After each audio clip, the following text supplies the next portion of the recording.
This segment of ASA Late Model Series Racing is brought to you by the David Law Firm and the American Legion, sponsors of ASA Rookie of the Year, Jared Johnson.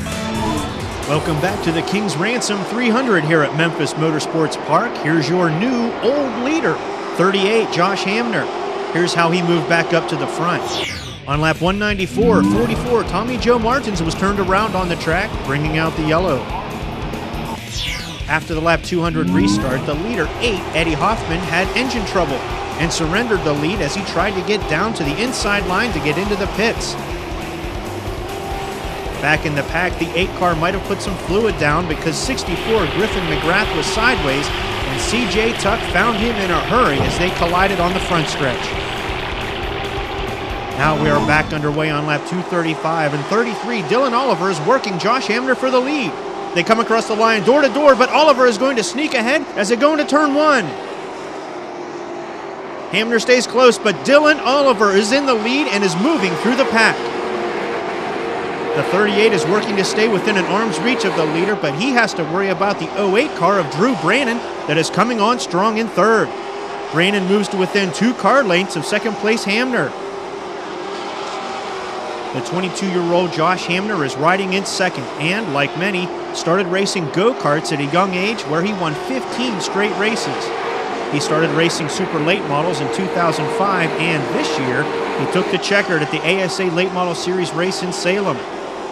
Lap traffic is coming up, and Hamner again gets tied up, letting Brannon move to the inside. Brannon has a nose on the inside of Hamner, but Hamner hits the throttle, and Brannon moves back to third. The lapped 11 car of Peter Cozzolino gave Hamner some fits there as Brannon almost made the pass for second.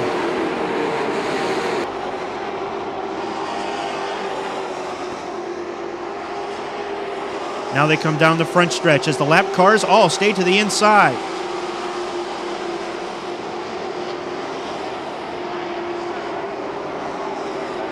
Now out of 2, and they're bunching up in front of Hamner.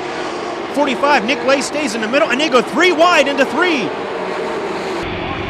There's not enough room for that, and Glaze forces Hamner high, opening the door for Brannon. Drew Brannon forces his way through and takes second from Hamner.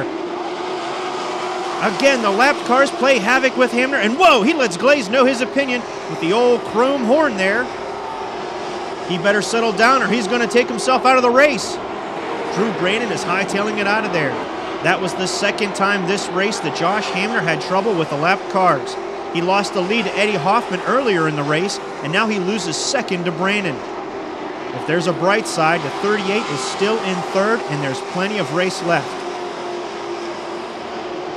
Dylan Oliver has the 33 up front as the sun continues to set here in Memphis.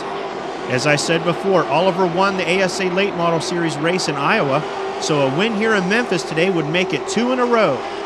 His luck has certainly improved since being involved in a wreck the race before at Gateway and finishing 27th. A win here today would make that disaster a distant memory.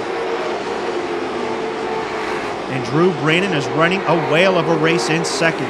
He started there and dropped to 6th at one point, but he has remained steady and has clawed his way back up behind the leader.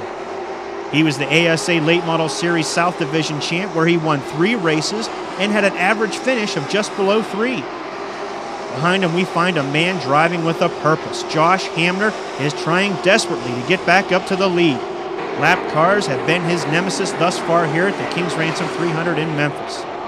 He's using these last 50 or so laps to chip away at Dylan Oliver's lead and earn the title of King of the Short Track. But he not only has to catch up, he has to get past Drew Brannon, which will not be an easy task.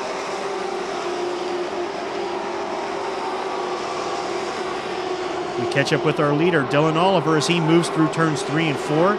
He's coming up on the lap car of Mark Kraus.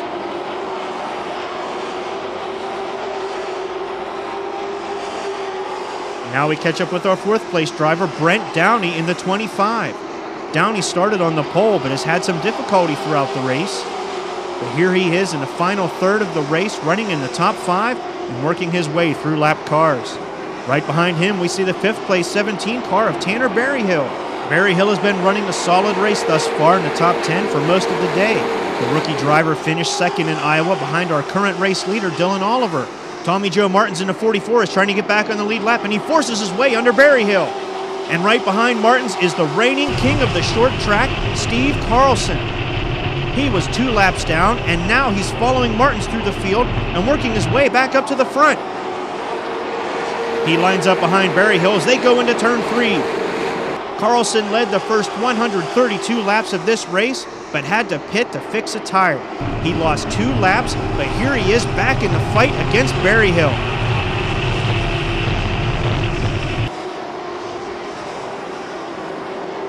Carlson reels Berryhill in out of turn 2.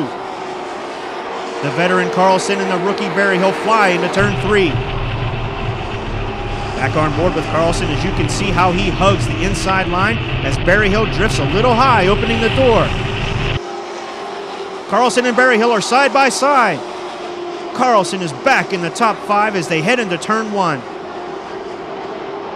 Steve Carlson has recovered from the green flag pit stop to not just get back onto the lead lap, but now he's back in contention to retain his crown.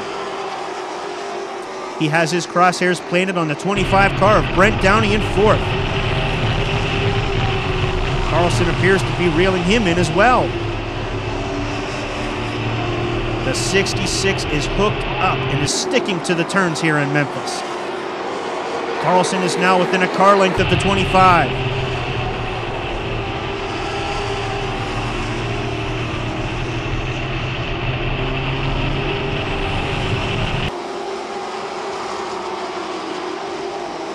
Carlson again uses the inside line and moves next to 4th place Downey. Down the backstretch they come, and Steve Carlson takes 4th. Downey better recover in a hurry because Tanner Berryhill in the 17 has been shadowing the 66 and could give the 25 a run for its money for 5th. Carlson and Downey move around the track with Tanner Berryhill riding a few car lengths back in 6th. The rookie Tanner Berryhill started this race back in the 17th slot. And here he is up in the top 10. Riding aboard Steve Carlson's car, you can see how visibility is getting bad here as the sun sets in Memphis. Whoa, we have a spin in turn 4. CJ Tuck is around again. Wow, Trent Snyder just snuck by. Oh, but Chris Kozlik didn't quite make it. CJ Tuck and Jarek Johnson are tangled together outside of 4. Let's take a look at this one aboard CJ Tuck's car.